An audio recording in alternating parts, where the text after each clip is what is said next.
గోల్కొండ మన రాష్ట్రం మన టీవీ.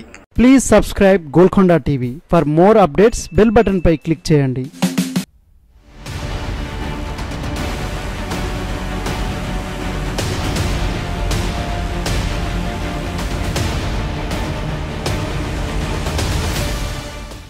ఇక్కడ గమనించాల్సిన విషయం ఏంటంటే బీజేపీ కాంగ్రెస్ మధ్య ఓట్ల శాతం చాలా తక్కువగా ఉండటం.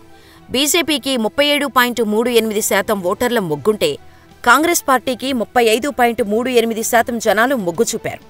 రాబోయే పార్లమెంటు ఎన్నికల్లో బీజేపీ అభ్యర్థి ఈటెల రాజేందర్ జెండా ఎగరేస్తారా? ఇప్పుడు ఈ విషయమే రాజకీయ పార్టీల్లో బాగా చర్చనీయాంశమవుతోంది. ఎందుకంటే మల్కాజ్గిరి పార్లమెంటు నియోజకవర్గం దేశంలోని అతిపెద్ద నియోజకవర్గాల్లో ఒకటి. ఇక్కడి నుంచి బీజేపీ తరపున ఈటెల పోటీ చేస్తున్నారు. బీఆర్ఎస్ తరపున రాగిడి లక్ష్మారెడ్డి పోటీ చేస్తున్నారు. కాంగ్రెస్ అభ్యర్థి ఎవరో ఇంకా తేలలేదు. ఇప్పటికైతే ఈటెల చాలా పాపులర్ అనే చెప్పాలి. ఇదే విషయమై జన్లోక్ అనే సంస్థ ఒపీనియర్ పోల్ నిర్వహించింది. ఇంటెన్స్ ఆపరేషన్ సక్సెస్ ఒపీనియర్ పోల్ అన్నా సర్వే అన్నా ఒకటే అని అందరికీ తెలిసిందే. ఈ పోల్లో 37.38% ప్రజలు బీజేపీకి ఓట్లేస్తామని చెప్పారట. అలాగే కాంగ్రెస్కు 35.38% ప్రజలు జేకొట్టారట. బీఆర్ఎస్కు 24.93 మంది జనాలు మొగ్గు చూపినట్టు తేలింది. ఇతరులు కూడా 2.5% ఓట్లు సంపాదించుకునే అవకాశాలున్నట్టు పోల్లో తేలింది. ఇక్కడ గమనించాల్సిన విషయమేంటంటే బీజేపీ కాంగ్రెస్ మధ్య ఓట్ల శాతం చాలా తక్కువగా ఉండటం. బీజేపీకి 37.38% ఓటర్ల మొగ్గుంటే కాంగ్రెస్ పార్టీకి 35.38% జనాలు మొగ్గు చూపారు. అంటే రెండు పార్టీల మధ్య తేడా కేవలం 2% ఓట్లు మాత్రమే. అయితే ఇక్కడ గమనించాల్సిన పాయింట్ ఏమిటంటే బీజేపీ అభ్యర్థిగా ఈటెల పోటీ చేస్తుంటే కాంగ్రెస్ తరపున ఎవరు పోటీ చేసేది ఇంకా తేలలేదు. బహుశా బీజేపీలో కీలక నేత మాజీ ఎంపీ జితేందర్ రెడ్డి పోటీ చేసే అవకాశముందంటున్నారు. ఇదే జరిగితే ఈటెల గెలుపు ఎలాగుంటుందో తెలీదు.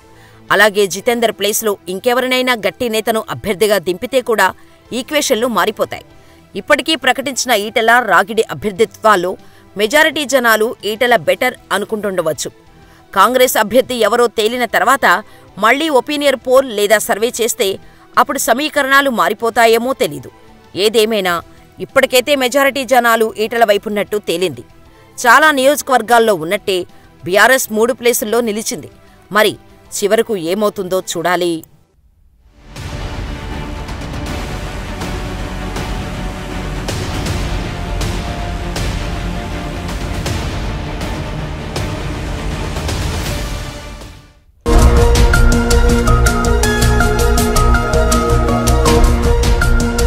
సత్యాలు చెప్పడానికి సాహసం కావాలి. నిజాలు చెప్పే పత్రికలు రావాలి. నిజం మా నైజం. మెట్రో పక్క తెలంగాణ దినపత్రిక.